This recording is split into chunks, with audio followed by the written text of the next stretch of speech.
Good morning. We continue our discussion of the French masters. Today we are focusing on Robert Bresson. But before that, I will just try to recap what we have been doing so far, characteristics of the French Nouvelle Vogue or the French New Wave. So, we know that the masters, we were discussing Renoir the other day, and they believed in casting non-professional, non-trained actors to get a kind of performance which was low on melodrama. So, that was one thing. They the practitioners of the French Nouvelle Vogue, as there was a group, and we have already seen, led by the critic André Bazin, who established a journal called Cahiers du Cinéma, and these filmmakers rejected the cinematic practices of the 1950s. Truffaut, Francois Truffaut even went so far as writing an essay, and it is a watershed kind of a piece called Certain Quality of French Cinema.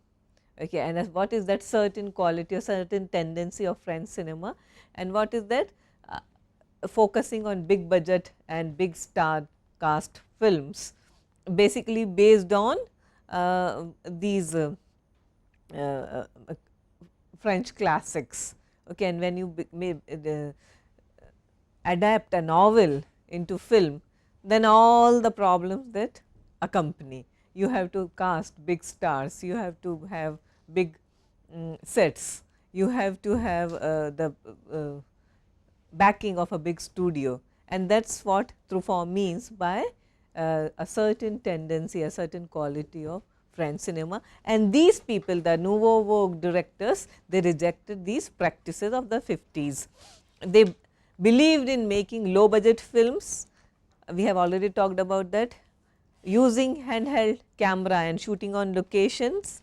They came out of the shackles of the studio. So, real locations, real people, and of course, preferred natural light to studio lighting, natural sound to extensive studio dubbing. We have seen all this. Now, we are talking about a period. Remember, Rules of the Game was made in 1939, and we are talking about a period of, that is, Second World War, and this was a time when American films were not screened in France. Remember, there was a part of France which is called the occupied France. Occupied by who? Good, the Nazis, Germans. Okay, so American cinema, because America was supposedly the enemy and films were their movies were not shown, screened in France. Now, immediately after the war, there was a huge demand for Hollywood products, and some of the much appreciated films included film noirs such as The Maltese Falcon starring Humphrey Bogart, Double Indemnity, this is a Billy Wilder movie, and Laura. Okay. So, the Otto Preminger movies. So, these were, they belong to the category of film noir. So, this term also was coined by the French critics, noir, and these critics, apart from being impressed by authors like Hitchcock and Howard Hawks, they also admired the techniques which Orson Welles introduced and perfected in Citizen Kane, which was made in 1941. So, the French cinephiles, the film critics, they recognize that a major revolution is taking place, which French cinema is unaware of, and they recognize that it is a key event in Hollywood, it is a key period in Hollywood that is going on. Film noir, the so called film noir, most of them were based on novels by pulp novels, as we were talking about yesterday. James Cain, we talked about Mildred Pierce, remember James M. Cain, Postman Always Rings Twice, and Mildred Pierce. Raymond Chandler, what did he write? A great movie based on his very popular pulp novel, The Big Sleep, directed by Howard Hawks. We were talking about Howard Hawks, starring Humphrey Bogart and Lauren Bacall. So, Dashiell Hammett, who wrote The Maltese Falcon, Raymond Chandler, James Caan, and their kind of heroes, their kind of plots. So, the Hollywood film noir combined the hard boiled prose of these writers, the noir writers, with European expressionist cinematography. And all these immensely appeal to the cahier critics. Now, see, Noah and the hard boiled hero, they were extremely popular with the French filmmakers and French critics. Does anyone remember that key scene from Godard's Breathless, which is often considered as a homage to film noir? Do you remember, Azhar? Have you watched the Breathless? Is there any moment where she betrays? Oh no, that's femme fatale, all right, but a direct reference to film noir of Hollywood. Is there anything, any shot which you remember? Does anyone? Do you remember? No? Okay. Hero, the great Jean-Paul Belmondo. Okay. He plays a very grey character, morally ambiguous character in Breathless. And his signature style is he wears all those very stylish tailored suits, he wears that hat, and he is always smoking a cigarette. Now, there is a point when he comes face to face with a poster of Humphrey Bogart, and the poster is from The Harder They Fall. It's a film noir, and he just, the look in Jean-Paul Belmondo's eyes like pure worship. He is looking at his hero, which he wants to become. Okay, so it's very clear that that's Godard paying homage to film noir. Okay, so we have already talked about other features, employment of lightweight cameras. Why do we need light cameras as opposed to exactly handheld, which can be used to shoot on actual locations, actual streets, and lights and sound and all these equipments allowed the new wave directors to shoot in the Parisian cities rather and streets rather than in studios. The fluid camera motion, you understand, can anyone tell me what is a fluid camera motion as opposed to static camera? So the camera is moving like in a tracking shot. Exactly, camera tracks. We were talking about Max Ophuls and we talked about camera panning the entire scenario. And then we have the fluid shots of Godard. There is a particular scene. Godard was once married to this beautiful actress Anna Karenina, not Anna Karenina, that is Leo Tolstoy, Anna Karenina, you remember? Okay. So, they made a movie together, I can't remember the title of the film, where she enters a music shop, shops which sell music records and etc., not CDs those days, but records. And she enters a shop and she says, I want something by Judy Garland. Judy Garland, Wizard of Oz. She was also a songstress, a singer. Okay, so she is looking for some music by Judy Garland, and the camera just tracks Anna Karenina across the shop as she looks for Judy Garland on the shelves, and then she finds a record and she comes back and pays for it. Yeah. So, the camera follows her throughout. So, freedom of movement, freedom of camera. So, that is what we understand by fluidity of camera motion, and this is a camera is never still. And when you watch a movie like Mean Streets, for example, which we will soon be discussing after once we finish Hollywood French New Wave, then we will be stepping into that area also. And Scorsese's mean streets, camera is never static, handheld camera, right? Has anyone watched Mean Streets here? How many of you have watched Mean Streets? No? I am surprised. Okay, we will do that soon then. Okay, Mean Streets is a textbook. Okay, I know you know all the greats by Martin Scorsese, Goodfellas onwards. Okay, so I think that was the year uh, when most of you were born. Am I right? Goodfellas is 89. Yeah, so around that period. Okay, so coffee shops, coffee bars. Paris is known for its coffee shops, right? All those intellectual discussions, Jean-Paul Sartre and Camus having, we know those existentialist writers. So, the mise of Parisian streets and coffee bars became a defining features of all these films. Actors sitting, having tea, coffee, sorry, not tea, coffee in coffee bars on Parisian streets. Okay. And handheld lightweight cameras gave the directors that kind of freedom to shoot on actual locations. Which is that most recent movie by Mani Ratnam? I get that impression. Kadal.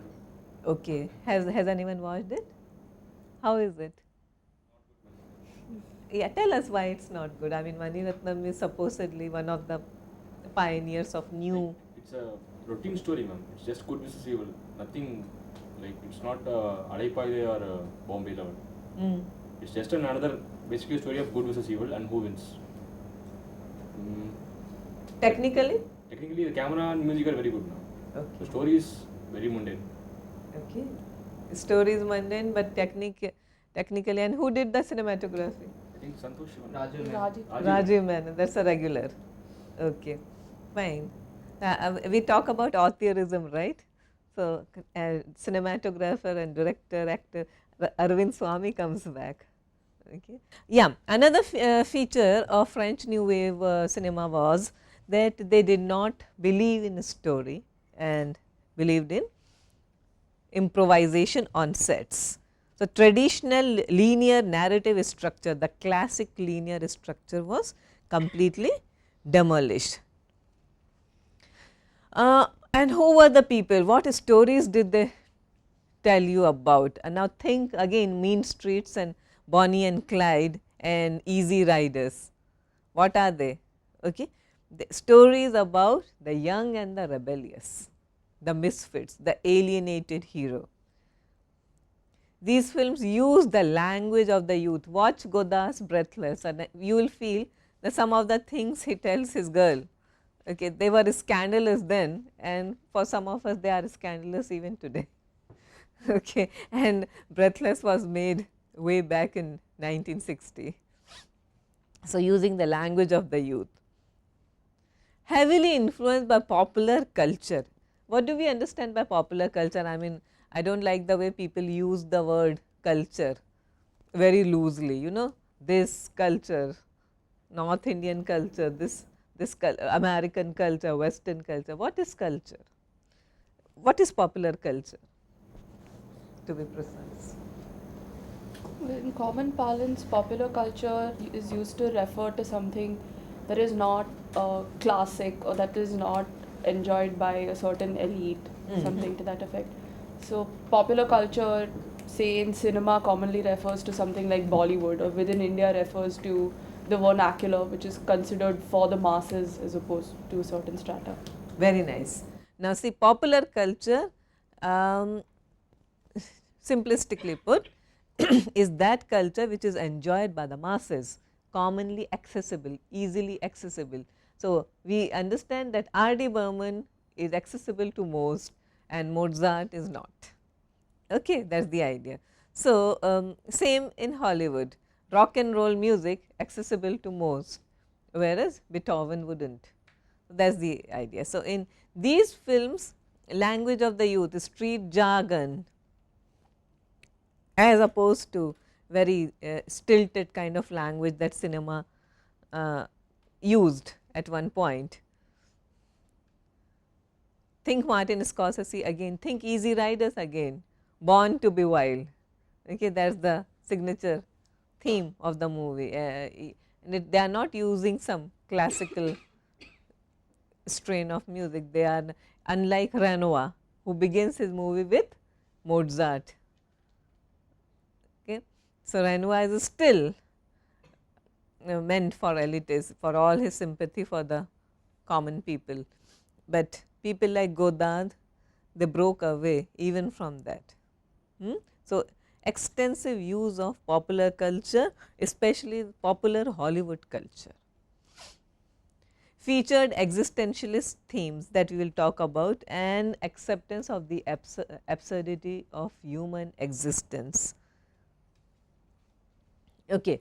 So, most of these heroes, think Truffaut's 400 Blows, think Godard's Breathless, Band of Outsiders, A Band Apart.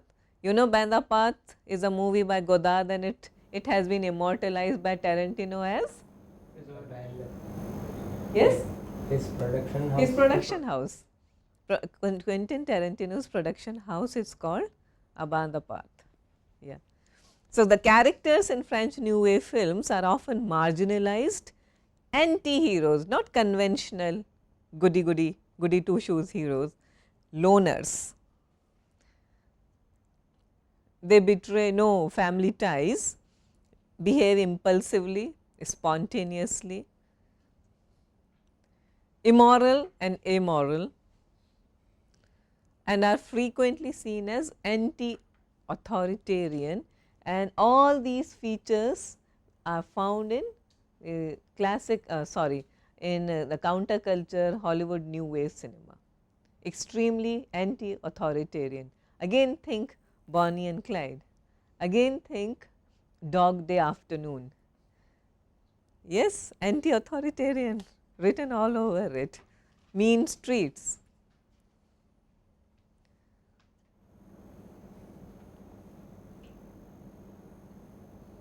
Any other example? Easy Rider, of course, is a key text.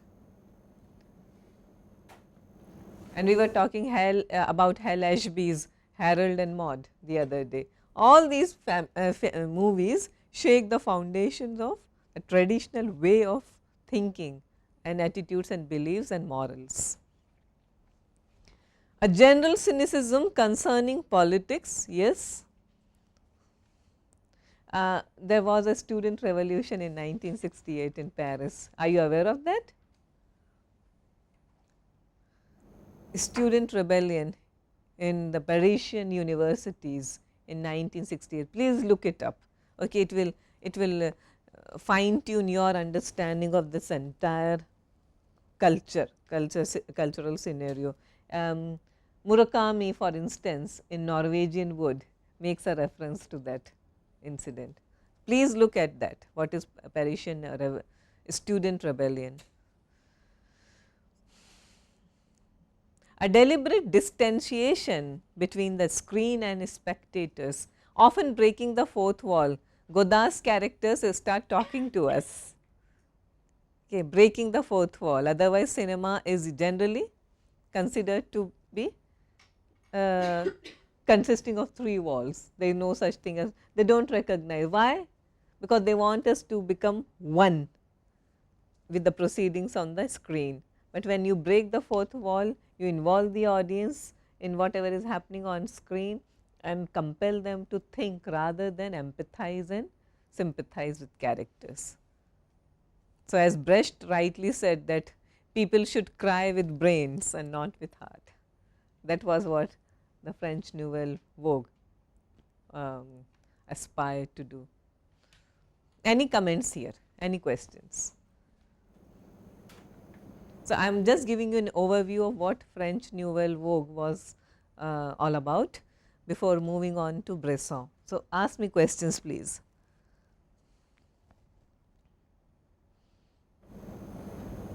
Is Paper Moon considered to be one of these movies?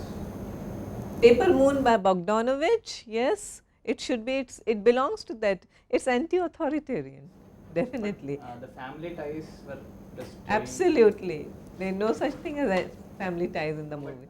she considers herself to be the daughter of the guy. But Of the guy, okay, but that The means you have the freedom to choose your own father. Yeah, you're not compelled to follow an authoritarian figure just because you're born in a particular family. So rebellion against that construct of family as well.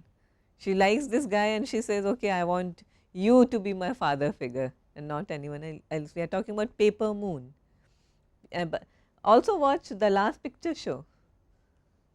Okay, Bogdanovich again.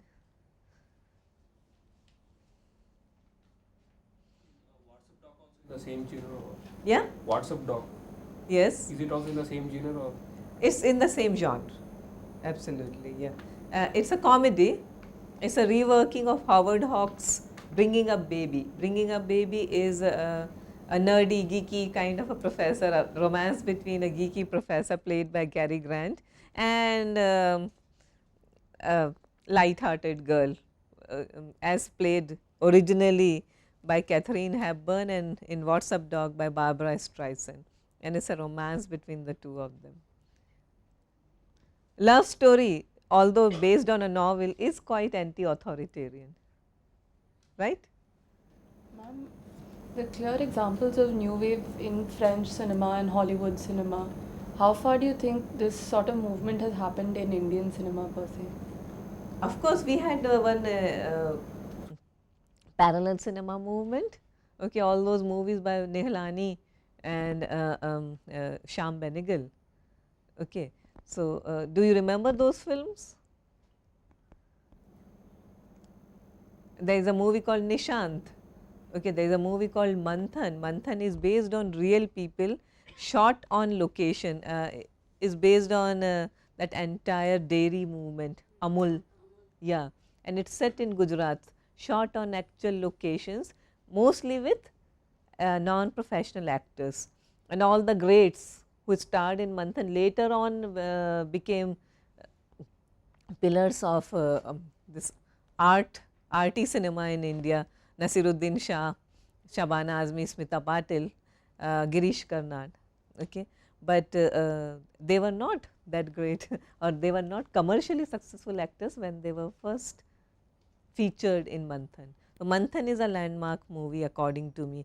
Before that there was Nishant, okay, again by Shyam Benegal. Saeed Mirza, and he made a movie called Albert Pinto ko gussa kyun aata hai. In Hindi that means why does Albert Pinto get angry all the time. Angry young man, the original authentic angry young man. Of course we have our more beloved angry young man, but let us not get into that.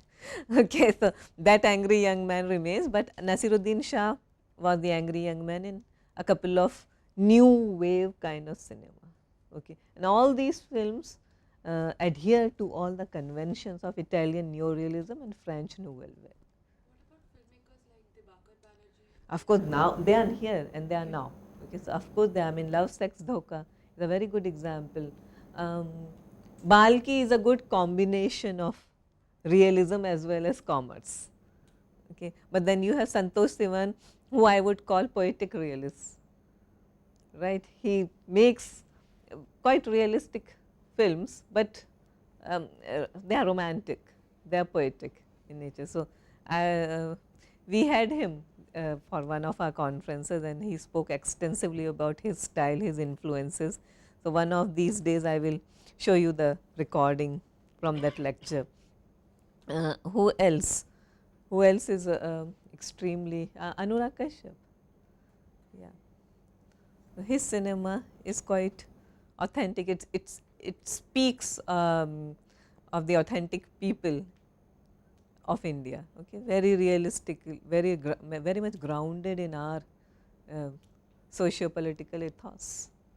So yes, and he often cast non-professional actors.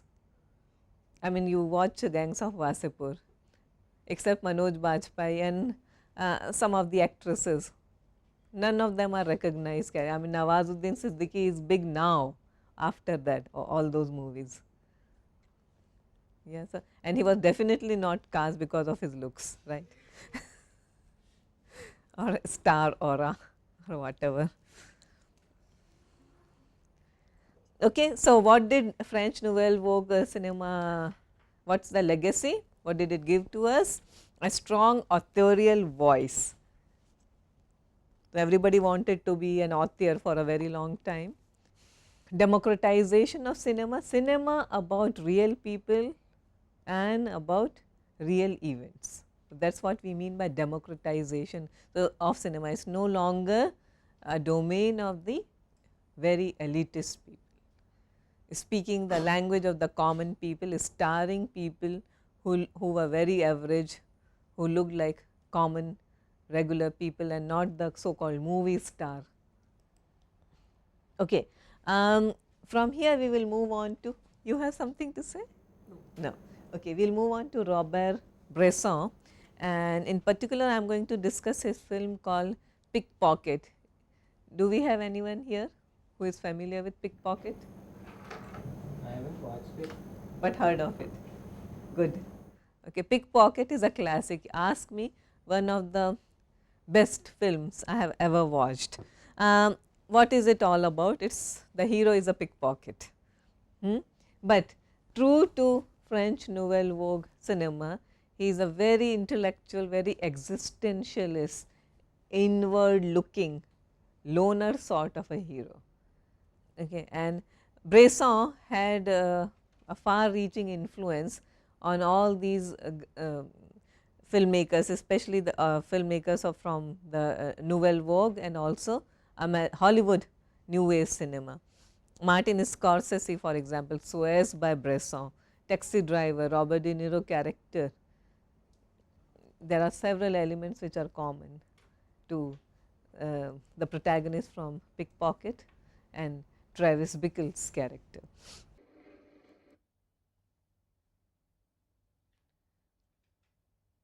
Okay, just watch this scene, see how much music does Bresson use. This is a scene as it's a chapter in the metro. So, just pay attention to his acting style, the protagonist, the hero's acting style. Okay.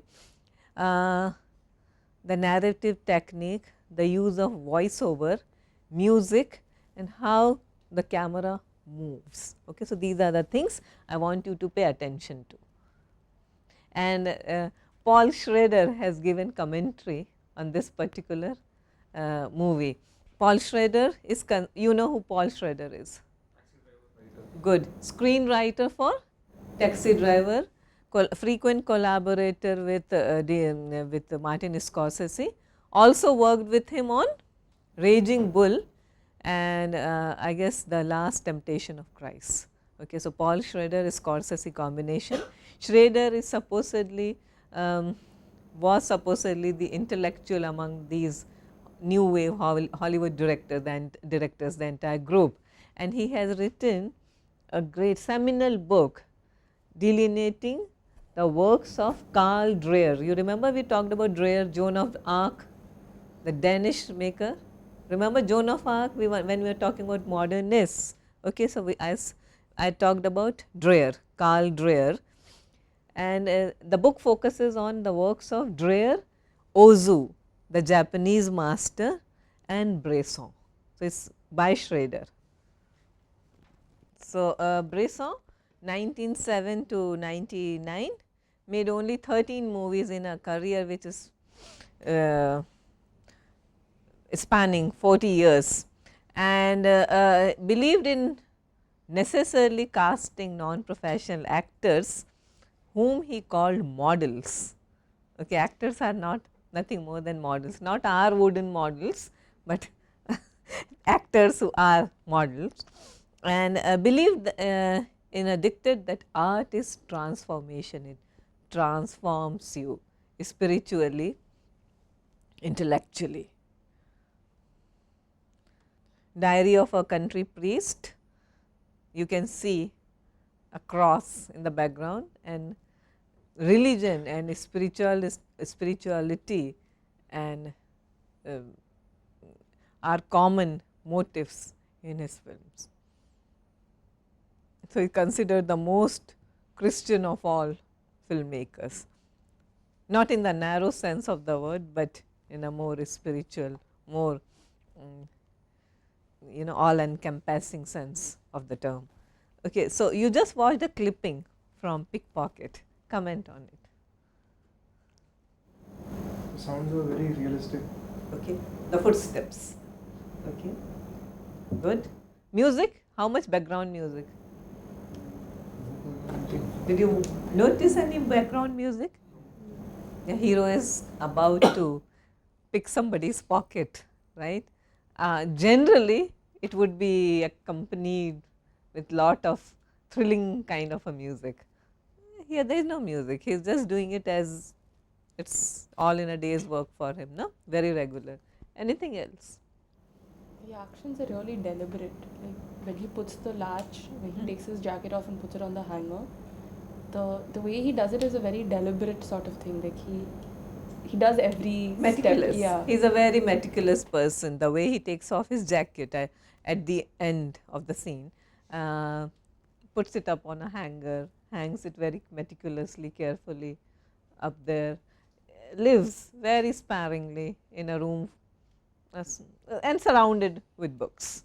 Okay, he is an intellectual, we are told he reads heavy books, very French philosophy, Russian philosophy, that is what he most of the time we find him reading. When he picks somebody's pocket, he is holding a newspaper. Okay. What about acting? He is a non-professional, he was not a well-known actor to begin with. So, it was a deliberate attempt on Bresson's part to cast a non-professional actor. What effect does it lead to? Do we see lots of emotions and expressions on him? No. That is one technique that people like Dreyer and Bresson employed very frequently, that make the actors rehearse so well. Firstly, cast non-professional actors, because otherwise there would not be any sense of lack of empathy. The moment you cast well-known actors, beloved actors, your sympathies are directly, automatically with them, no matter what role they enact. Yeah, Scarface, Al Pacino. Okay, so that's Al Pacino. Whatever he does is good enough for us, right? But the moment you cast a non-professional actor, what happens? You are forced to think about the events. Okay, you are not emotionally manipulated. So, eschewing the use of actors, eschewing well-known actors and stars, eschewing the use of music, but because what does background music generally do to us? Exactly, it leads our emotions, it dictates our emotions, it manipulates our emotions, right? Background music, especially the way it is used in our cinema, okay, it tells us where to cry and where to laugh, right? And where to, there is a certain kind of flute music playing and we know this is a love scene. So, I mean, the other day I was watching a movie, I won't tell you the title of the movie, it is a Hindi movie with a friend of mine, and the music starts playing and she nudges me and she says, you know what, it is a love scene, she is going to tell him that she loves him. Okay. I said, how do you know? She said, look, there are two things, there is music, okay, for one, it is a moonlit night, secondly, and thirdly, and this is, boys pay attention to this, she is wearing a pink dress.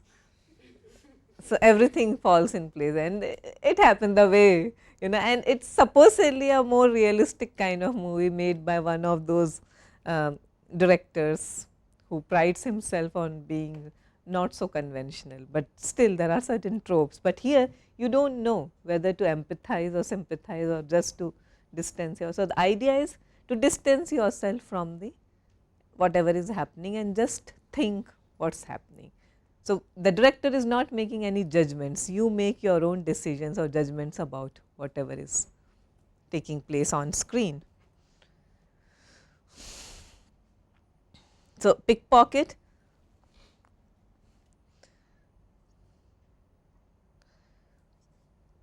Bresson is considered one of the most Christian of filmmakers, whose style includes realism along with absolute asceticism. And if you watch this particular scene and you watch all his films, why just this particular scene? You will find that how all details are pared down, okay, very sparing, extremely sparing use of all cinematic elements. And he believed that cinema is interior movement.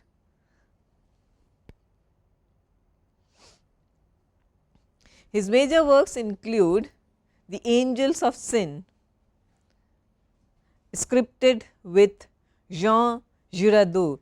Giraudoux was a playwright, a French playwright of that period. The Ladies of the Bois de Boulogne, 1945, which was adopted or adapted by Bresson along with Jean Cocteau. Remember, we were doing Cocteau, Beauty and the Beast. Yes. So, Cocteau was another important artist, painter, writer, actor, film director, playwright. Diary of a Country Priest is based on a novel by Georges Bernano and tells the story of a young priest living in the countryside. So, a lot of spiritual religious elements. In The Devil Probably, Le Diable Probablement, he brought the theme of literal and figurative pollution. One of his last films. Pickpocket starred the actor you just saw, Martin LaSalle and Marika Green. It is about a man who feels alive when he pickpockets, and is a pickpocket by choice. Okay, this is a vocation, this is a career. So, therefore, when you were quite on the mark when you observed that he does everything very meticulously. He is not forced to be a pickpocket, that is the only way he feels alive. So, it is a very existentialist theme. You feel alive when you are doing some crime, when you are committing a sin, otherwise you are listless, you are dull. Emotionally, he cannot feel connected to anyone unless and until he touches them in order to rob them, and that is the only connection he feels with people. It is a wonderful movie, watch it, and lots of his themes. So, Bresson's regular themes, frequent themes, the expression of spiritual interiority and also inferiority through concrete images and sounds, very little dialogue, very little music, but real life sounds and very concrete images. His heroes, alienated, loners, misfits, extremely Dostoevskian, and therefore, the influence on De Niro and Scorsese in Taxi Driver. Taxi Driver is inspired by Dostoevsky's Notes from Underground. The most direct influence on Bresson's Pickpocket was Pick Up on South Street, a Hollywood film, 1953. Pickpocket opens with a very enigmatic caution. The style of the film is not that of a thriller. So, just because it is the story of a pickpocket, do not expect a thriller here. It is a very moral existentialist theme. So, that is a disclaimer that comes on screen. Michel, the hero, is an enigmatic intellectual based on Dostoevsky's Raskolnikov. In Raskolnikov is a famous character. Crime and Punishment. Crime and Punishment. He lives in a small room just like Raskolnikov, okay, surrounded with books. A petty thief who pushes moral boundaries by indulging in picking pockets. In a way, it is a critique of capitalism, because Michel often resists becoming a regular wage earner. People often tell him you are well read, you are quite educated, why don't you take up a job? And he says, I don't want to end up becoming somebody's slave or a regular wage earner. So, picking pockets definitely is not the only choice available to him, he makes that choice, okay. He is not compelled to by that. So, what Bresson is discussing now here is free will versus coercive social forces. Society demands certain things, but this man wants to retain his free will, and therefore, he chooses to become what he is. You may or you may not agree with him. He has a sick mother, so his family ties, and he does not feel much attached to his mother. He has a saintly girlfriend who suffers and suffers because of him, but his most satisfying human contact is made when he picks people's pockets. Again, Bresson's adherence to the principles of French New Wave. Acting should be draining actors of emotions, and that is what you feel when you look at his face, drained of emotions. This is what Dreyer also practiced and preached. Using non-actors, avoidance of extreme close-ups in order to dispense with oneness, with empathy, avoiding music because he did not want to lead emotions, influence emotions, and use of voiceover. Did you notice that? Use of, and very deadpan. Okay, it is not an emotional voice, he deadpans through it. And a total rejection of melodrama. When mother dies, nothing happens. Okay, so there is no background music, no tearful farewells. Okay, mother just dies. And by bringing all these cinematic elements together, what does he try to achieve? He allows the audience a great deal of freedom to interpret the actions on screen. So, he does not lead you on, he does not tell you what to think or feel. He allows you to just watch certain concrete images and make up your own mind about that. So, this we have already seen, and anti-authoritarian and misfits, those characters, and all these elements are found in Bresson's Pickpocket. Existentialist characters, yes, of course. There is a famous montage when and I urge you that you watch the movie, and there is a famous montage which has been emulated by several directors of picking pockets. Okay, so, a montage where the hero indulges in pickpocketing, and that is something that all of you know, that is a textbook kind of a montage scene. The movie finally raises moral questions. Will we be judged, and by what law? What law governs us? The legal or the laws created by man, or more universal law? A clipping, and this is just a digression. There is a scene when finally Michel is imprisoned and his lady love comes to visit him in the prison, and they talk to each other through this grill, the prison bar, and the same scene is replicated by Scorsese. Remember Scorsese and Schrader combination, and Schrader is a great follower of Bresson, and so was Scorsese. And this is a scene from New York anthology. Remember New York Stories? It is a set of 3 films made by Scorsese's piece is Life Lessons, starring Nick Nolte. The other 2 films in that anthology are by Coppola and Woody Allen. Okay, so, there is a, if you have not already watched that anthology, it is called New York Stories. Okay, so, this is a scene from New York Stories where Scorsese pays his homage to Bresson, replicates almost the same scene. Nick Nolte behind, a prisoner of his own self, a prisoner of his own creativity. He plays a painter.